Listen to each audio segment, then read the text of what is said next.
15th, tax day. Do you know where your dollars are? This is the Public Works Committee meeting.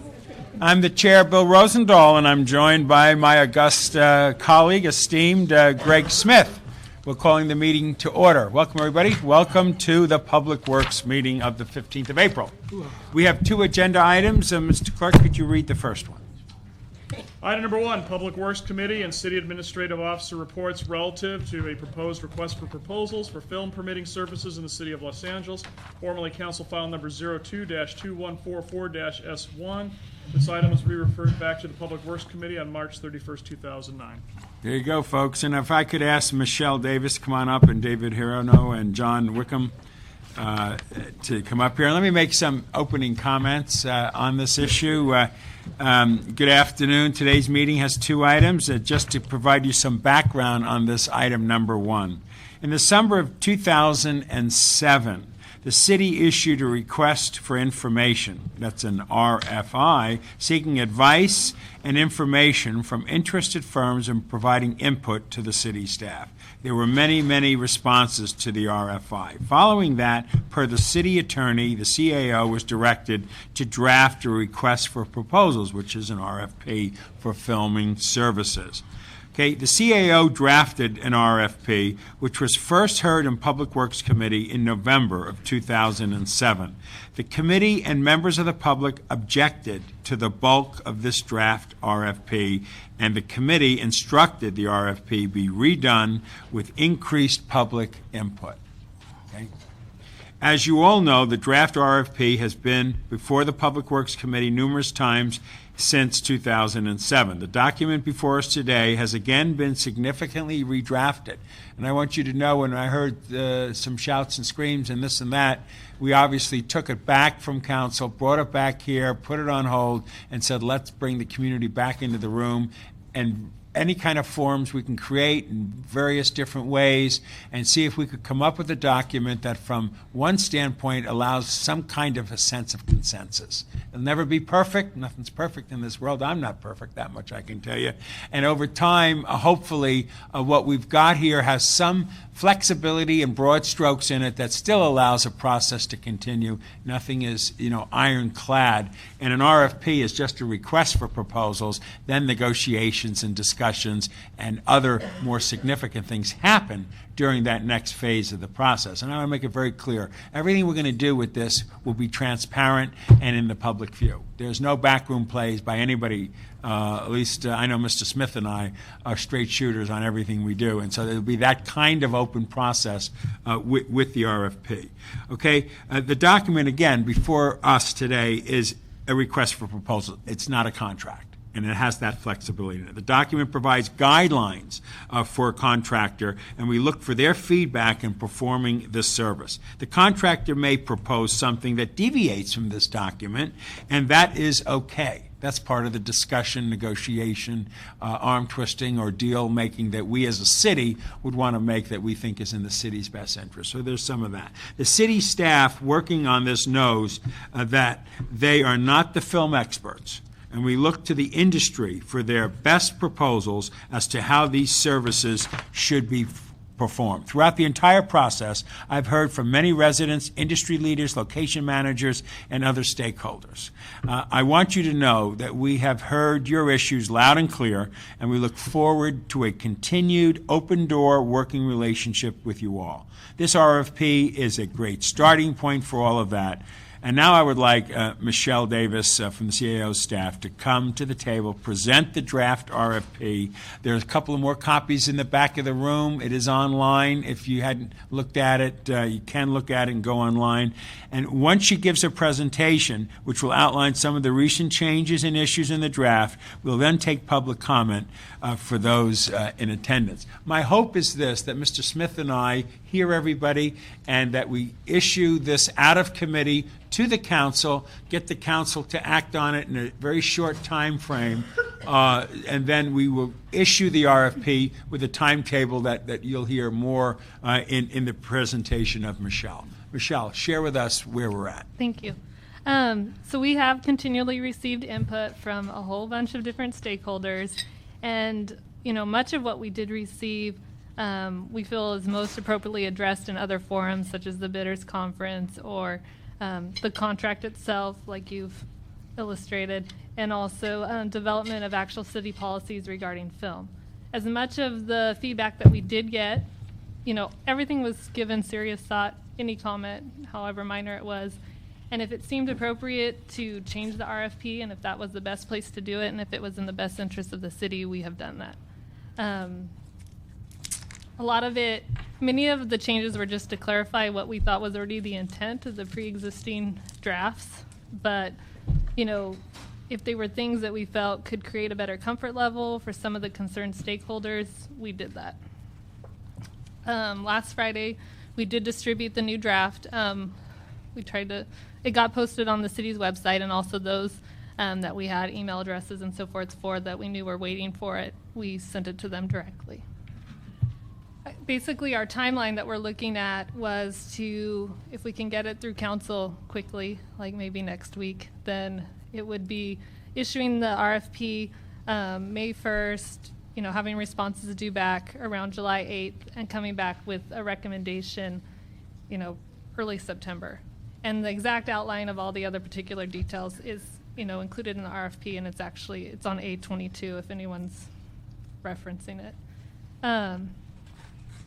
We also have asked for the ability in our recommendations to make any minor or technical adjustments to the RFP that are not inconsistent with the intent of the council and are in the best interest of the city prior to actually releasing the RFP. So I can highlight some of, what might be viewed as more of the significant changes. Basically, there were a number of musts and shalls in there about timeframes and so forth, and they were mostly changed to the word should. And also, which is more flexibility. More flexibility, correct. And also, in regards to the timeframes, it was entitled required. It got changed to recommended. So that was changed throughout. There's a whole bunch of page number references I could reference particular, but it's throughout the whole document, including the Appendix T, which had a chart of these timeframes. Was this coming from the meetings of folks in the industry? Yes. Those suggestions? Yes. And again, there's some language. It's page A59 and A60. When we discussed some community survey guidelines, we did a number of softening, clarifying, flexible things with those guidelines. Also, we changed recommendations for specifically notification requirements. We recommend for low impact, it actually got bumped down to 24 hours. And we left the recommendation for 36 hours for all other sorts of activity because they would take a greater lead time anyway, so there was really no other things that would preclude them from also doing a 36-hour or a little bit further advanced notification. We added language stating that the permit enforcement remains, again, with the LAPD. It wasn't in there somewhere, but we clarified it in another area. And in particular pointed out that if there any kind of proposal about the contractor monitor program, that if there was any kind of fee associated with that it shouldn't duplicate any fees that would be charged or any enforcement activity that would be performed by LAPD or any other city personnel. We expanded or elaborated more on what the detailed bid for the entire scope of work would be. We got a lot about, where is language so that the proposer would know that, maybe they'll have set time frames, but then they'll have a special process to do some exceptions because it's a fluid industry and they need the ability to do that. So we expounded upon that again when we described the detailed scope of work and told them again the methodology should be laid out about if you're going to do exceptions to what your normal course of business is, give us what that methodology will be. We had some comments about, some people being uncomfortable with the general undefined sort of generic term, the city, throughout the document. So we tried to address that. It's on page A17. And again, just to say that basically it was purposeful. It wasn't by accident. We would expect that enough information has been provided, including an Appendix O, which describes various roles that the various city departments play. But we would expect, like, during a contract negotiation period, we would specifically spell out, in what instance, who the contractor should contact for whatever the particular issue was. And I mean, there's a number of more minor ones. I could go into more detail, but those are probably the more significant ones. Okay, from your perspective, when we thought we were moving this through the process at the city council, and a lot of industry people came to me and they said, wait a minute now, first of all, we really don't know what you're passing, we didn't really get enough clarity on it, or we had some misunderstandings because some people were thinking the first RFP that no longer existed. Now, you've had all these meetings. Is there any other issue that is out there that we have not addressed that came from the various collective groups of people? Not from the groups that, we have met with. I think a lot of it, it's kind of educational for both sides and for us to see some of the places where if maybe it was read literally or read with one perspective that they didn't see that there was still flexibility. Mm-hmm. So, I mean, I think a lot of it was also solved by just sitting down and having some more detailed conversation. So nothing outstanding that I know of that's giving anyone any huge heartburn after it. So very good. John, do you want to add anything to this? John Wickham with CLA's office. The meetings with the industry were very helpful. They were very generous in describing both how their industry works and the differences between commercial productions, television productions, and film productions, and how the RFP process plays into the timeframes, et cetera, that they have to deal with. And so the flexibility issues that were addressed were designed in a way to help, each of those components and provide ways for various productions to get their work done in a timely manner. So that was very helpful. And I hope the industry found it helpful to learn the city perspective on things as well, that there are state laws and there are city laws that we have to comply with. A street closure means that we have to go to the Board of Public Works, and the Brown Act means that there's a 3-day agenda, blah, blah, blah.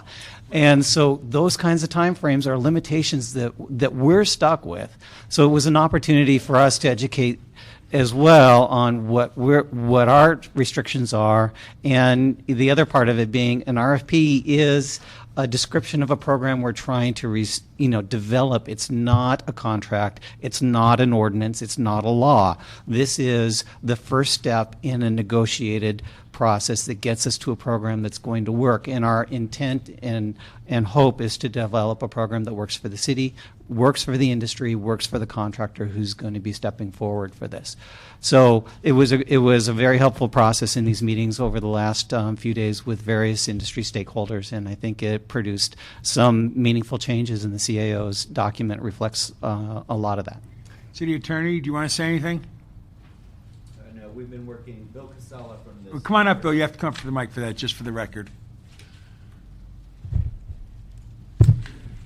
Good afternoon, Bill Casella from the City Attorney's Office. We've been working closely with Michelle and David on developing the RFP. As Michelle indicated, there'll probably be some technical changes just to comply with our procurement processes, but everything seems to be going in the right direction at this point. Very good. Appreciate that. Mr. Smith, you want to ask any of these questions before we go to public comment? Still listening. Okay. And as he still listens, know this, that my hope is to get it out of committee today. But if there's anything compelling here that he and I need to discuss, we're open. We don't have anything here other than we want to do what's best. I'd like to keep, and Mr. Smith would like to keep. That's why he's chair of another committee on economic issues. We want to keep business in L.A. and we want to get business back in L.A. And that is our commitment: is to see this vibrant industry be more vibrant again in Los Angeles, where we've seen over the last 10 years it hasn't. So, if things need to go to his other committee as time goes on, we obviously want to incent and work with the industry that's in our city, that is the backbone, frankly, I think, of our city in many, many ways.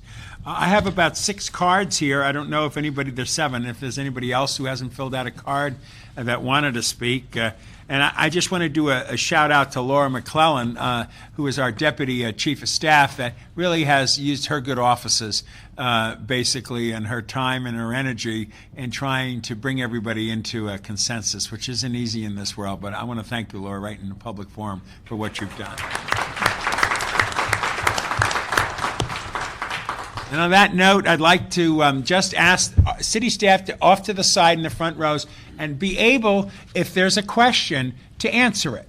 This is an interactive process if we need to be interactive at this point. If there's any clarity anybody needs or anything that needs to be, folks, I want you to be able to get up and respond to a person if in fact it makes sense to do. We have one more card, so we're up to that. Okay. Melissa Patak, Eric Nichols, Paul Audrey, in that order, and Stuart Waldman. We got 4 chairs. Let's get 4 of us up there. If we could. Again, Melissa's first, and then Eric, and then Paul, and then Stuart. Melissa. Thank you, Mr. Chairman. Councilmember Smith, we really appreciate all of the attention that you and your staffs have given to this issue, as well as that of the CLA, the CAO, and the City Attorney's Office. I want to acknowledge and express our appreciation for the changes that have been made. As you expressed in your opening comments, it's been an 18-month process since we started this. So there were changes made the last time in this go-around that are substantial and meaningful. First, the city's acknowledged its own responsibility for enforcement. There have been, as was mentioned, changes in the time frames, and also allowing the contractor to extend credit. Those are important from the industry's perspective. There are issues that are not addressed, but we understand this is an evolving process, and we're going to look to the bidding process to work out some of the kinks. So in the bidding, I understand that when bids are received by the city, they're received by a panel who will evaluate them. We would hope that as the next step in this process, once it gets through council, is that it will go to that panel, and I hope the people on that panel understand the complexities of filming, that it's many moving parts all happening at the same time, that there are issues that are out of everybody's control, like the weather and talent availability and all of those things that need to be taken into consideration, and built in the word that everybody's using today is flexibility, and I would add another word, agility, to move quickly in a different direction if need be. So we want to keep breaking down the obstacles to filming in LA and encouraging more filming. So we're happy and pleased and satisfied that this RFP is moving in that direction, and appreciate all of your efforts and leadership on this issue. Well, we appreciate what you've just said. And staff, do you want to respond to this panel issue? Explain what we're talking about for a panel and how we will constitute that and who will get on the panel. Anybody have any insight, staff? Michelle? I mean, we haven't pre-selected the panel or anything, but I mean, we would expect to have industry people. How many who are- members are there on the panel? I mean, it can vary. Probably 3 to 5. Probably 3. And so we could have, in your envision of it, who do you envision to be on it? I mean, areas, not people, but. I mean, probably the only person I know clearly, there'd probably be someone from our office and someone from LAPD, and other than that, I don't think we've talked extensively about who would make up the panel. Good, because that gives us the flexibility to just directly answer your question. And so stay close to us as we go putting that panel Appreciate together. that. Okay, and you can certainly talk to me about that through that process as well. Thanks for that, Michelle. Who did I say next? I said Eric next. Go ahead. Thank you, Councilman. You're welcome. Thank you both for hearing this today and all your tremendous efforts in this. I know it's come a long way. And in just reading the current RFP, it shows that there's a lot of great stuff in there. One question I would have, though, of the CAO's office and Laura specifically was that early on we were told as RFI respondents that we were not allowed to be engaged in the RFP crafting process. I want to make sure that still is true, because we were not involved in this latest round, and we would certainly like to be, if that's allowed. I would seek an answer on that Do you want specific to answer question. that? Sorry to make you move aside like that all the time. None of the meetings that Laura has held to facilitate this input from stakeholders have been with anyone that we knew were prospective bidders. What does that mean to you? That means anybody that did submit an RFI then was not allowed to be involved in crafting the RFP. That's what I just wanted to be clear on. Okay, then I feel better about that. I really want to acknowledge your efforts on changing the timelines and supporting the agility and the quickness with which this RFP seems to allow. One concern is the notification process, which seems to be requiring 100% success rate. And whether I'm doing it or Film LA is doing it or anybody's doing it, nobody in the industry can accomplish that particular goal. It's an unreasonable thing, and I'd like to see that in that bidding process worked on if possible. Having said Do that, we feel comfortable with what he just said, John? The 100% factor is that notification must be done all the time. In every shoot that requires notification should be done. We're not saying that the notification has to be 100% successful. It just needs to be done. thank That's you what for we're that asking for. clarification. Yes, that helps tremendously. great. Because I was concerned about that even from a client perspective. And the last thing I'd like to acknowledge is just simply the tremendous efforts the city's gone to as a whole with all the departments to pull this together in the last 2 weeks. The movement has been tremendous, and it hasn't gone unnoticed. And I want to say thank you very much for supporting the industry, because this is how we feed our children, and we want to keep it here too. Appreciate that very much, and it's nice to hear it. Thanks, Eric. Okay, Paul Audley. Good enough. Either way, I'm Councilmember. trying to get it right. Paul Audley, President of Film LA. We have a rather unique role in that we're trying to avoid appearing to influence the RFP. We have a responsibility to you as your current contractor to give you feedback in what we're hearing. And both from our internal viewpoint, but also from those we're hearing, we do want to recognize and thank the committee and the staffs of CAO, CLA, and your staff, Councilmember Rosendahl, for the good work, especially in the last few weeks, of making some major changes in this. We also recognize that the predecessor to and currently Film LA were created to provide that entrepreneurial environment that people are talking about needs to be continued, and we think it's been a successful one. Our concern, and one that we're hearing from others as well, is that there are many parts of this RFP which were not part of these timelines flexibility issues, but will create a bigger bureaucracy on the part of the actions of the future contractor, including some which will cause new expenses for that contractor, which will be passed on to the industry. We feel that there are several cases where it fails to recognize the need to maintain flexibility and entrepreneurial nature in its requirements on the contractor as opposed to the industry, including some impossible requirements for success. It also alters current practices that were worked out with city departments, agencies, and council offices about how to handle complaints and how to do them and who they wanted to do those works. So we feel that there's a failure to recognize as well the authority and the need for the LAPD as the current permit authority to make some of these decisions and do the memorandums of understanding with the contractor instead of it coming through the contract administrator. Having said these things, we also believe that the document needs to be revised substantially as to the city's responsibilities to the contractor. It is silent on those, and in many cases the responsibility of the contractor is dependent on a city response, and it cannot be successful if departments are not responsive to them, including cases where certain permits would have to be closed out in a time frame where currently the city has not filed invoices with us in time to get those permits closed. Thank you for your time. You got more to say? A little bit. I think in those cases there either has to be an indemnification of that contractor or a recognition that the city may forfeit some fees. And in crafting a response to this RFP, everyone will have to recognize certainly that it's balancing out, as we do now, the needs of the city against the industry and against those needs of the neighborhoods. We believe the RFP takes a successful, flexible, entrepreneurial organization that balances those interests and creates a more sluggish bureaucracy that it has to deal with. As you know, film permitting does not fit in a box, and we believe that this RFP creates one for the future contractor. Do we want to respond to that, John? You got or Michelle? Dave? Or yeah. Anyone? Yeah, the city attorney, do you want to say anything to it? Or Dave, do you want to say anything? David will probably want to add on, but again, I think a lot of these things would be questions that would come up from prospective bidders at the bidders conference, and then we would issue written, published answers to all the prospective bidders. But some of them, even the reference to the MOA, I don't know of anything in there. I mean, maybe it didn't proactively address that an MOA would be developed. There's nothing in there that precludes it. We've actually referenced where we thought some of these things would be worked out would be in an MOA. I don't think we ever imagined that there wouldn't be another new MOA developed between the permitting authority, which is LAPD, with the contractor. What about more bureaucracy and sluggish, which are two words I remember? I mean, maybe David will address those exactly, but On a lot of the technical language that was used, that I think was referenced, it's actually pulled from our existing contract. Whether some of them are enforced to the T all the time in our relationship as being contract monitor, some of them, a lot of them says if requested, if required.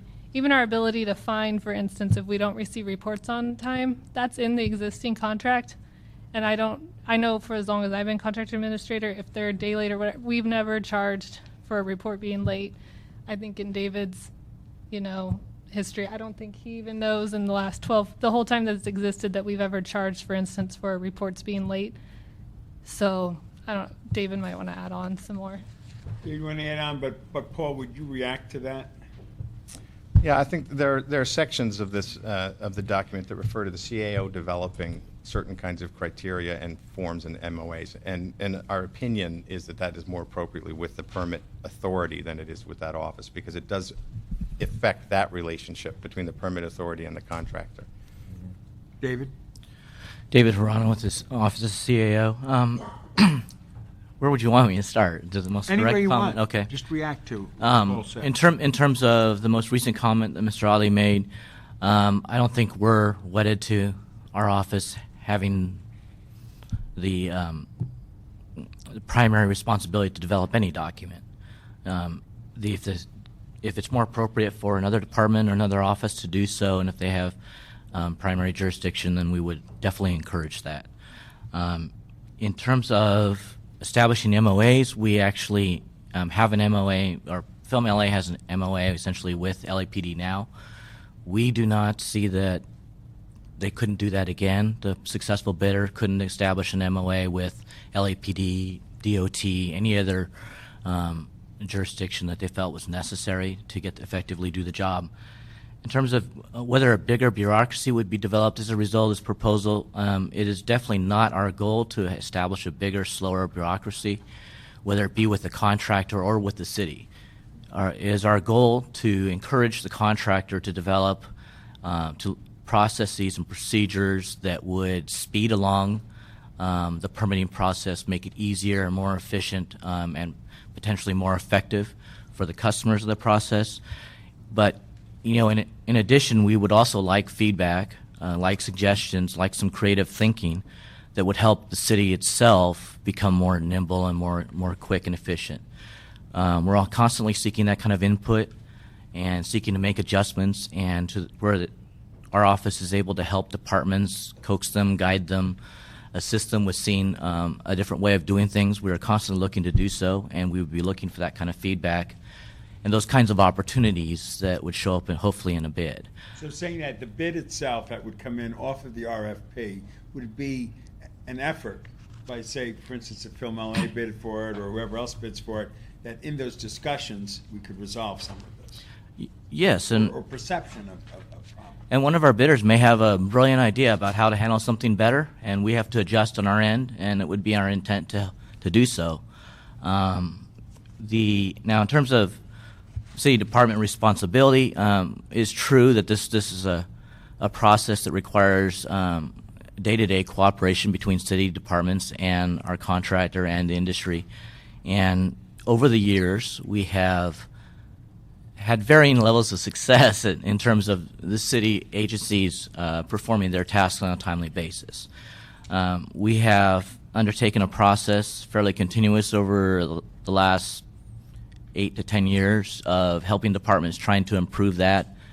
They've made some strides, and then as staff rotate out, maybe they've fallen back, and we've helped them regain those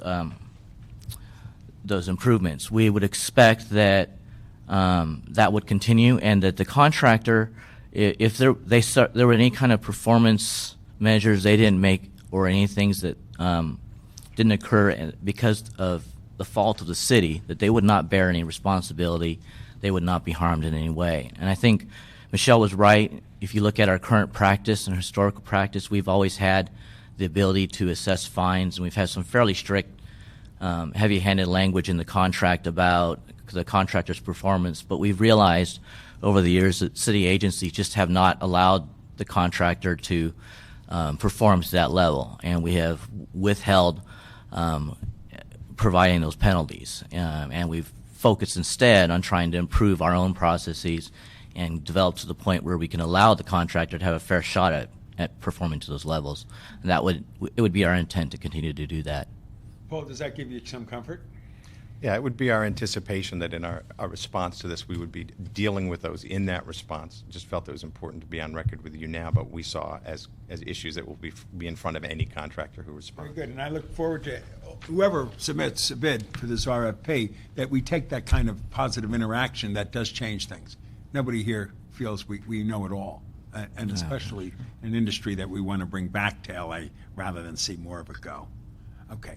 Please, John. Just two quick additions. One, your council, you adopted the recommendation to create the citywide film task force. Correct. First meeting is next week. Right. That's one forum to ensure these efficiencies in the process. So the industry, the contract administrator, the service provider, we'll have that communication tool to start building. Yeah, tell us about the task force, which is something we've been for and that we've put it out there. Explain how that's coming together. Thanks a lot for an that. opportunity for city departments to work with the film Thank you, Paul. industry and identify issues that currently exist and that are emerging to address ways to... Who can be on that task force? City departments are on there. We're sending out invitations to the film industry. A lot of the people in the room here are already there. Will be there. We've also invited LA Inc., for example, to help with promoting the film industry in Los Angeles. It's an important tourism component that we have there. We've reached out to the chambers of commerce. Just trying to find anybody who is going to be able to help solve these issues, help bring the film industry back, and help make this an efficient thing in the way the city works with the film industry.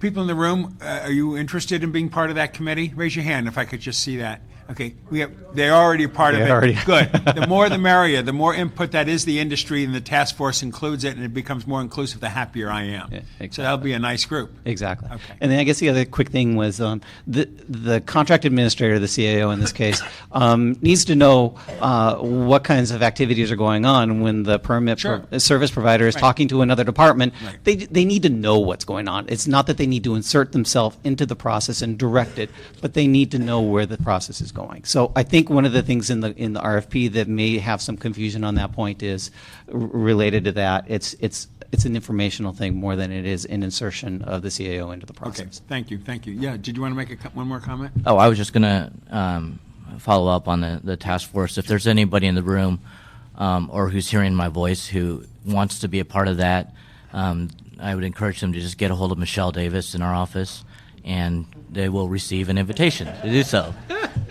Oh, boy, isn't that exciting? I know this is a shout-out, but go ahead. I'm playing a little informal for a quick second before Stuart. What I wanted to add to that is what Mr. Onley, for the record. I'm sorry, Eric Nichols, Pacific Production Services. Yeah. What Mr. Onley was referring to is that the 10 or so people that responded to the RFI are not allowed to participate in crafting the RFP. Yeah. Those are your experts. Yeah. They're legally excluded from being able to engage. It's frustrating. So it's a conundrum. That's it all is I a want to get out conundrum. in that sense. So. Yeah. Well, that's why I look forward to that in response to the RFP. I'm not a lawyer here, and that the lawyers set up that strategy as so that you're not actually able to craft it for you to get it. I mean, that was the whole concept. Broadly is certainly fast becoming one of the experts. I've been writing for 21 years. Yeah. Yeah. And that's why when you respond to the RFP, that's going to be the opportunity to finely tune it and make the contract work. But I appreciate you standing up and saying, Stuart. All right. You're right. Thank you. Good afternoon. I'm Stuart Waldman. I'm president of Valley Industry and Commerce Association, VICA. And as a result of conversations I've had with a number of my members regarding this RFP, there are several issues that I feel important to bring to your attention. The RFP bureaucratizes the permitting process. It eliminates the flexibility that has been a principal reason that LA has been an epicenter of production. I'd like to urge that the flexibility that exists under the current RFP be maintained under any future RFP. The message that the city sends to the production industry needs to be a consistent message that we want your filming here. The RFP needs to be consistent to the Ugly Betty motion, again focusing on the flexibility that has allowed production to thrive in the past. Lastly, There are what amounts to unfunded mandates for the contractor in this RFP, and these will have to be passed through to the industry. We hope that these costs will be acknowledged by this committee and by the city, and that the city will make all efforts possible to ensure that filming costs are kept as low as possible. Thank you. Thank you for those comments, too. Appreciate it. Now we have, is it Wade Stevens? Come on up. Christy Frankenheimer? Did I say it right? Oh, praise the Lord. Deborah Laub, L-A-U-B. Come on, Deborah. And is it Veronica? I figured. I couldn't get. I tried. 3 out of 4 ain't bad. Yeah. What happened to Marilyn Bittner? You have nothing to say? Did you hear that? That's the first I've heard it, too. And by the way, I mean, just off the record here, I've known her since 1972, so we go way back. Nothing to do with this industry, but just life in general. We're all connected one way or another. Sometimes we find that as we get older in life. Okay, you're up. You're first. Okay, Wade Stevens, Film This Production Services. First, I'd like to thank the CAO's office, and especially Michelle, who's put a lot of hard work into this RFP and making the changes that were so drastically needed. However, I think there's still some work to be done. In going through it, I've had limited time through the holiday to really read through the whole paper. But two things that stuck out to me was, first, in the signature survey radius, and this is specifically for Michelle, the 500-foot radius. We currently survey a 300-foot radius, and I don't think there's really any need to change it. Maybe it's a typo, maybe it's something else. But Michelle, do you want to comment on that? That's okay. 500 versus 300.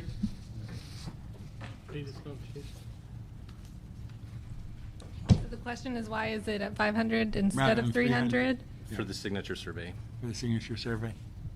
It may have been a typo. I mean, we'd have to discuss it. I know most of all those requirements, we try to get feedback of what normally occurs.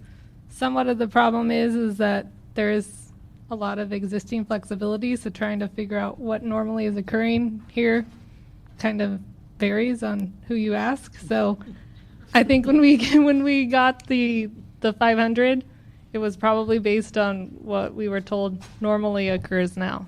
But I mean, we could explore it some more and, you know, talk to our current contractor again and clarify, is it normally 300 or 500? And I mean, probably answer that during. You know what it is? 300 feet. But zoning is 500, so. Zoning's 500. So how do you deal with that? City attorney, is there a way to deal with that? 50 years of history? Can we go back to the 300 or we need the 500? Would we need to talk more about it? I mean, it's something I'm sure we could clarify before the bidders conference. No legal requirement, so we can do whatever we want. Bill Casella from the City Attorney's Office. There's no legal requirement, but specifically filming is an exception. Occasional filming is an exception as part of the zoning. So it's all interrelated. And while I'm up here for clarification, we're talking about a request for proposals, not a request for bids. We're talking about bidders bidding on this.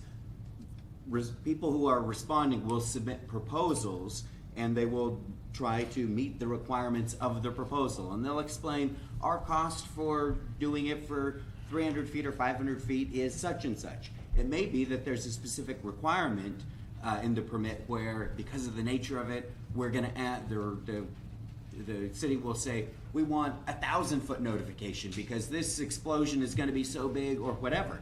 And the RFP doesn't say 1,000 feet, and we don't. This is an idea for the respondents to provide a proposal for the contract.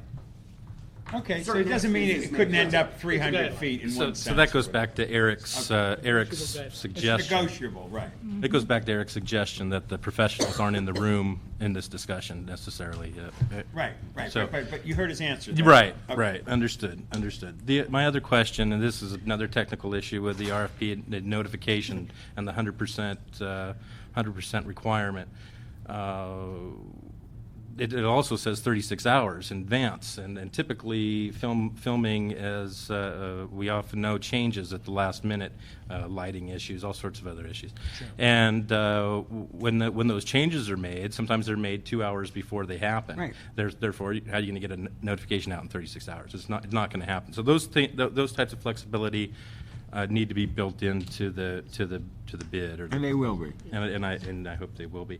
The other thing is, I would like to say that Film LA has drastically changed in the last 6 to 8 months. Paul Audley has come in, and he's revitalized an organization that I think is really going to make some great changes. They've included us in the conversation. They've included the other permit services. They've included the retired officers, and we're able to help the process instead of being hindered by the process. If I may, Sure. Sure. I think I had one last point to the city of Los Angeles and DOT. Especially, we have a problem with no parking signs not going up and not being taken down when filming companies may or may not show up, or they leave early. Signs don't get taken down, and you've asked your contractor to take those signs down. I think there has to be some flexibility in there as well. Maybe even an RFP to get a new contractor who can put up no parking signs. It would benefit the industry tremendously to be able to do that. Great. Thank you very much for your thoughtful comments, and appreciate it. Christy. Hi, I'm Christy Frankenheimer, and I'm a location manager. And I've heard a lot of people thanking the city and, of course, all the entities here that have put time in, but I also want to acknowledge the location managers that have gone, because I got to say, I've read this thing one time, and that was hard enough. The people that have read it multiple times have my undying respect and a little bit of awe. On that note, there are a couple things in there that I have questions about.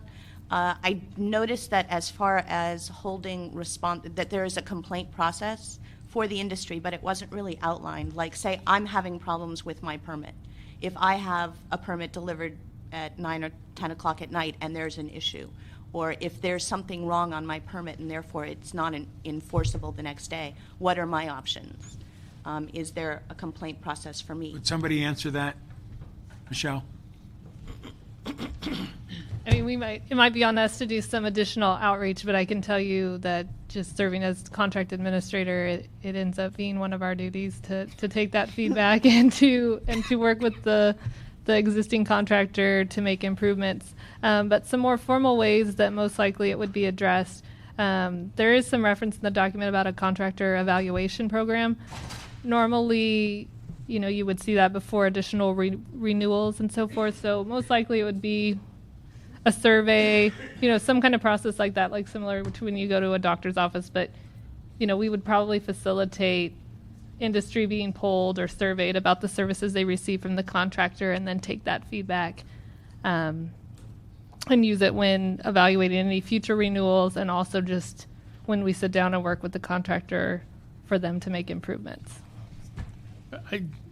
It seems like a really logical request, and you ought to take that into account right now while you're writing this, because it's obviously, you guys operate at really strange hours, and there's got to be somebody to call, So there's a 24-hour response line for people to call if they have a complaint.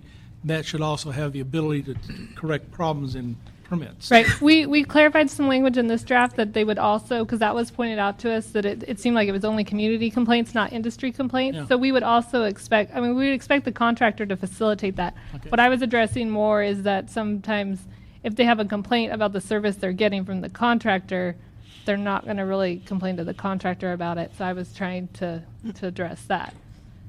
Christy, how does that sound? We'll see what happens. I recognize that this is a proposal, an RFP. I do hope that when there is whatever the task force is made up of, or 5 people to consider the various bids, I don't know, is there still going to be public comment Yes, available on these? We're absolutely. going to be right Okay. back here. all Right here. Okay, because Yeah. one location manager reviewing all of this, who knows how that will, if we're all going to agree, because most of the time, none of us do. Well, I totally appreciate it too, and I do appreciate what Mr. Smith just said. It seems rather logical, so Yeah. stay close with us. on Thank it. you. Okay, appreciate it. Deborah? Oh, hi. Hi. I'm Deborah Laub. I'm also a location manager. And I know that Councilmember Rosendahl is going to take advantage of this, but I wanted to be sure that everybody else here is aware that there is a location trade show tomorrow, Thursday, Friday, and Saturday at the Santa Monica Civic Auditorium. I've brought some postcards if you'd like to attend. And I also, in case you weren't able to attend or you want to see what it's all about, I have a list of all the exhibitors, which include 30 states, innumerable countries. Some of the obvious ones, like the UK, Australia, Canada, but also they even have some very unusual countries like Namibia that are coming. So if you want to see who's going to be there, here's the list. It really is going to bring everybody's attention to the challenge of stopping and reversing runaway production. I'm going, as you know. I'm going to be going on Saturday, right? Yes. All right, and obviously I'm going to see how the competition, That's other right. states and countries are taking our industry away, which Great. represent. Okay. Thank you so much. Thank you so much for coming up and saying that. Veronique. Ver- Veronique. Veronique. Yes. Sorry, I have a Vowel. Vowel. Yes, I have a terrible cold. I'm sorry. Anyway, good afternoon. Good afternoon. My name is Veronique Vowel, and I've been working as a location manager in the film and television industry in the LA area for over 20 years. I'm on the board of the Location Managers Guild of America, and I'm a proud member of Teamster Local 399. First, I would like to thank you, I'm sorry, Councilman Rosenthal, Alarcon, who's not here today, and Smith, for their support of the entertainment industry. I know that you've been working on the new RFP for the last 18 months, and I hope that this new, more flexible RFP can be moved to the full council for a vote so that the process can continue and a new contract be negotiated and implemented with Film LA. As you know, the motion... About Film LA. Well, I know. Open process. Absolutely. The whole world. I hear you. Okay. As you know, motion picture television and commercial production is a vital economic engine in the city of Los Angeles. It employs directly and indirectly more than 250,000 people, which contributes $20 to $30 billion into the local economy every year. Sadly, just yesterday, the LA Times reported that the entertainment industry lost more than 22,000 jobs in January, and that on-location filming in the city has dropped to its lowest level in history. It is in your power to prevent or at least curtail that downward trend. On behalf of my fellow film workers, I urge you to create the most flexible guideline for film production in Los Angeles. And again, I thank you for your continuing efforts to counteract the out-of-state and the out-of-country economic incentives that are luring our homegrown industry away from home. Thank you. Appreciate that very much. Sorry. Anybody else want to speak? Anybody motivated last minute to fill out a card? Gentleman in the back, come on up. Just hand it to him and he'll hand it to me and we're home free. Rob Mendel, I'm a location manager. Hi, Rob. One of the things that I wanted to suggest, if it ever comes to pass, is to some of the proclamations that we see in some of the businesses that our council people want to recognize, or it would be nice if property owners downtown, especially multifamily buildings downtown, if they could be given proclamations of appreciation for the hosting attitude as opposed to the resisting attitude that they might exhibit for the filmmakers. Lately, I don't know if you know, but Broadway has been taken off the all-night filming privilege list. It's now considered, we're not allowed to film there overnight. And like Broadway is like where the lights are. Right, so right. There's not as many multifamily structures on Broadway as there probably will be in the future. But to create a culture of we're all in this together, and some of those things just go a long way. Hope Street, a couple of valuable blocks just north of Olympic, where the Fashion Park is on the one side of the street. We used to be able to get street closures during rush hour periods. Wow. But it was been taken away, but that part of Hope isn't really a rush hour street. It doesn't feed any of the, it's actually kind of out of that circulation pattern. So there's been kind of a drift towards maybe over enforcement of what feels like traffic, that since the Tiger team was brought into effect by Mayor Villaraigosa to try to keep the traffic moving, especially in rush hours, a lot of more frequent towing, frequent faster ticketing. We've been kind of been caught up in that political swirl, and I'm hoping that as the RFP comes to pass, that maybe there'll be another reinspection of really let's look at some target zones where it's nice for the new incentive to talk about electrical drops and stuff, but there's actually some more valuable things that are just very fundamental that would just go back to some original policies that we were able to take advantage of about allowing us to park in curb lanes longer than 10 to 3. So I just wanted to bring those thank up you to for your that and attention. saying that, and I like your idea about incentives. Anybody's going to do any filming in the 11th district, let my office know. I call it a piece of sugar, though the LA Weekly didn't like the fact that we're doing this. But I do believe that the more you appreciate people, it goes a long way. And this isn't a big deal. It's just a recognition. So, and I would suggest, because I don't want to go play politics with my colleagues, that in each district where this is happening, go to the council office and make that kind of a request that Mary Smith at this house, she was terrific, and and why not? Nobody loses on a situation like this. We all win. I think that was a very good idea. Appreciate If they it. don't do it, we will. That's right. Please. We have another card. Another gentleman. Hand it to him. Okay. Have a seat. Welcome. Thank you. My name's Timothy Hillman. I've been a location manager for 22 years now. I'm currently working on CSI New York. Been doing that for 3 years. So most of my time is spent in downtown Los Angeles. Yeah, a lot down in San Pedro, a lot in Wilmington. I can't thank you, and I wish Councilman Alicorn were here so I could thank them as well, for helping us and recognizing us and giving us a friend in the industry. I feel like we haven't had a friend for so long. Many of us location managers have felt like we've just been left alone out there and nothing's been going on to help us. What you're doing is so important, and Councilman Garcetti's act of trying to get some incentives in the city, fantastic. Right. And now I'm going to bite the hand that feeds me. We need so much more. Yeah. We need cooperation from the Department of Transportation. We need to be able to get a permit from them or an approval from them before 6 o'clock the night before we have to film the next day. We need to get people in the Department of Parks and Recreation that actually like filming. I just had an experience a week ago and we've done probably 7 shoots on CSI New York in Griffith Park. It was the worst experience I've ever had. Because of DOT? No, this was Parks and Recreation. I mean, I would rather go to San Marino and film at Huntington Garden than go back to Griffith Park. So you're not losing filming. You're not losing filming to another state. You're losing filming to another town in your county. No, we don't want to lose it. It was so difficult there. We need. Did you talk to Tom LaBonge? I haven't had an opportunity. Because that's his park. Yes, I know. He loves his park. I know he does. He walks it every day. I know, and we would love to have him there and see us film there. But no, but my point is, just right on your point, you just call Tom LaBonge's office. He's the most accessible, honest guy with a big heart, loves the city. No problem. If you felt frustration with Rec and Park, a call to his office would have had immediate reaction. I appreciate that. No, I just want you to know. But what we're looking for is a city that helps us. When you go to New York City, their permits are free, their police are free, and if you park in front of somebody's building, the police officer says, forget about it, go back inside. We're not looking for that. We want to be fair. We want to take care of people, but we need the city behind us. Well, you got us, and we'll stay behind you, stay close to us, get on that task force, and call Tom LaBonge next time a Griffith Park issue comes up. And thank you very much for your work. David, is it a David Phillips?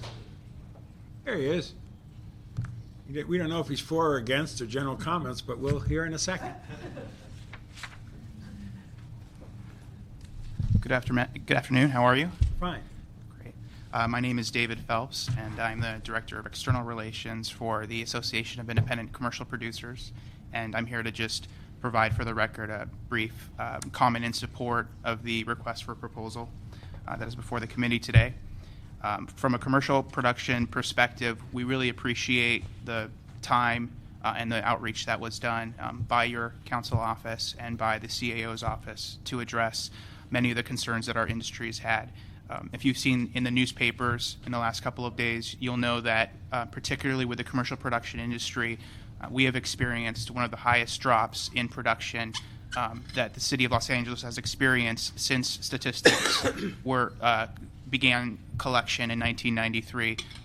We're seeing over a 34% drop in production since the first quarter of 2008 versus 2009. So obviously, our members are very concerned about how the city approaches production in the city of Los Angeles. We feel that many of the issues that we originally had concern with in the RP have been addressed. We just ask that, if possible, as we reach out to bidders in the process, that special care be taken for how commercial production differs from that of television and motion picture production. Our turnaround times and timelines for production from the time that an agency calls a production company to the time that a film shoot occurs is very, very fast. And the only concern that we do have lies with the community survey requirement of 3 days. Some in our industry believe that can be met. Others are a little more concerned about that. But for the most part, we believe that the industry can meet many of these requirements. But any additional outreach that can be done to the bidders during the process with regard to the distinctions between the commercial production and other film production industries would be appreciated. Right, I appreciate that too. And you heard, thank you. I was just whispering to Laura, I've been wanting to do either a czar of the film industry or an ombudsman. And I'm getting tired of waiting. So maybe the task force next week will bring it up as a discussion. I think our city should have a central point. I don't care if it's the business team or if it's some deputy mayor or an ombudsman or a czar or whatever. But it would be a good move if our city took that kind of coordinated leadership. So there's one office or one department or one person or one structure that deals with these issues on an ongoing basis and becomes a compelling advocate for the industry. And if we don't hear stuff from some of my other council colleagues or the mayor in the next week or two, I will put a motion in to go in that direction. But I'm hoping there's more of a collective spirit coming from all of us that says it's about time. I don't know why we don't have a czar or an ombudsman at this point. I would certainly do it if I was the mayor of the city, just to have that. I thought Dick Reardon would have done that when he was the business-friendly, or Jimmy Hahn, or Antonio. So I'm just putting it on the record here right now that I feel it's an industry issue. Industry has been saying to me for months, we'd like to have a central point, we'd like to have some leadership, and I look forward to just responding to you in that regard. Thanks. We would very much support Okay. that. Appreciate that. Thank you. Well, nobody else. So we're going to close the public hearing on the issue. My august esteemed colleague, do we have a motion? Move the agenda. Second, it's done. It'll go before the council. And we look forward to you coming down on that issue and speaking from the heart and letting my colleagues understand what the industry is all about and how we need to support the film industry. Item number 2. And I want to thank Mr. Rosendahl for really grabbing the bull by the horns on this one to make sure to get it done, because it's been around for too long and it needs to be done. And as a former chair of the committee, I'm glad he took control of it and got it done. So Thank you.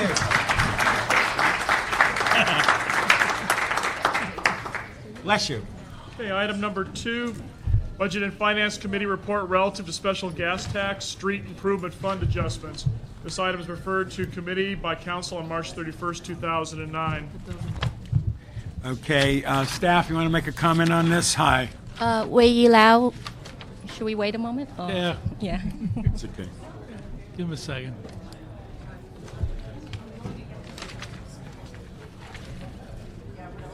Come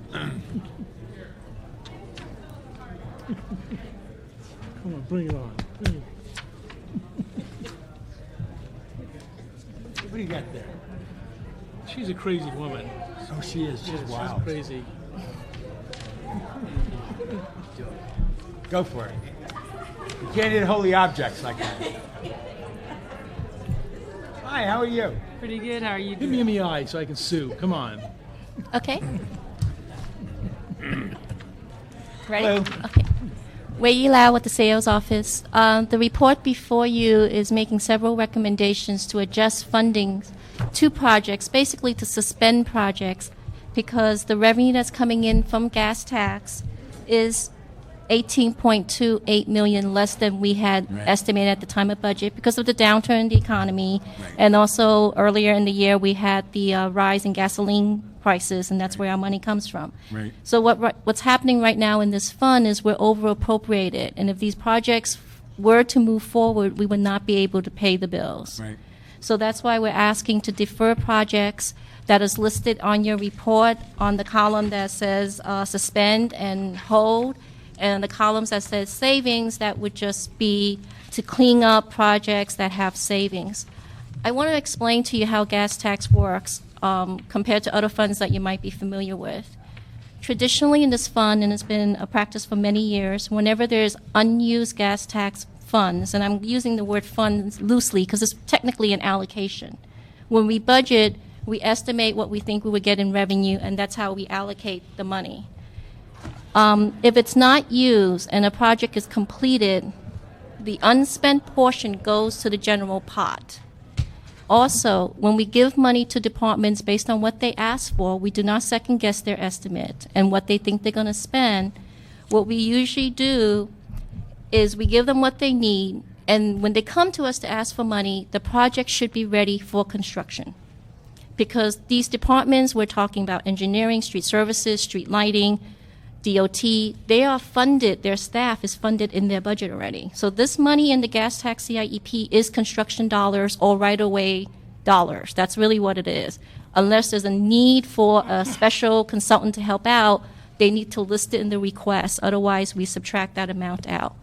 When we give the money a year later, when we work on the reappropriation report, if the funds are not spent, we ask the question of what's going on with the project. If they tell us it's going to, they're going to be entering in contract next year, we leave the money there and we do not revert the funds. And you'll see that in your reappropriation report to continue the funding.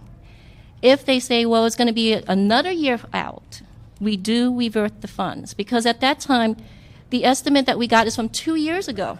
That's not even a good number, and we ask the departments to come back, revise their estimates when they're really ready, and then we will look at the funding in the scheme of everything else that we get at the time of budget submittal. So what this does for us is it gives us the ability as a city as a whole to move forward on other projects that's waiting in the pipeline if we have savings ready to go. We can then go to that list that we have and say, here's something else. Or sometimes something comes up in some council district that's unplanned and you have a share component, we find the money using that. What it also gives us is the ability to address revenue shortfalls. If we know we have savings, and let's say we calculated $300,000 or $400,000 in savings, and our revenue comes in low like that, we don't have to come to you and ask for an adjustment and take projects off. It's been taken care of in itself within the fund. We just take that project off at the end when we do the reappropriation report. It really saves a lot of time going back and forth on this. So this has been the standard policy in gas tax. It's really, it doesn't become a proprietary fund to the department that's using the money or to the council district. It goes back to the general pot. I just have one little technical change I'd like to make, if I could. On citywide, where it has CD 11, which is the last page of attachment A, it is a Grand Canal rehabilitation project. The savings that you put $160,000, I'd like to move that to suspend. Okay, we can do that. Yeah, it doesn't make a difference in terms of the recommendation to the city. We'll just add it to suspend. Like I said, we're going to maintain a suspend list. Right. And as money becomes available, or we were the worst estimate in the world and things actually looks much better than we thought it would, we will come back to you with a list after updating the status of projects with project managers. Great. So you make that change. Mm-hmm. Mr. Smith? One question on some of these suspend items. All of these would probably be eligible for stimulus money if we looked at using stimulus on any of these to keep them alive. Now, I think there's a task force on stimulus money right now that's working through all the different parts of stimulus money. And David has been the lucky one to attend those meetings. Good, David. Some of the meetings. We have a meeting tomorrow morning at 9 o'clock. Councilman, you're Right. correct. Some of these would qualify for stimulus funds.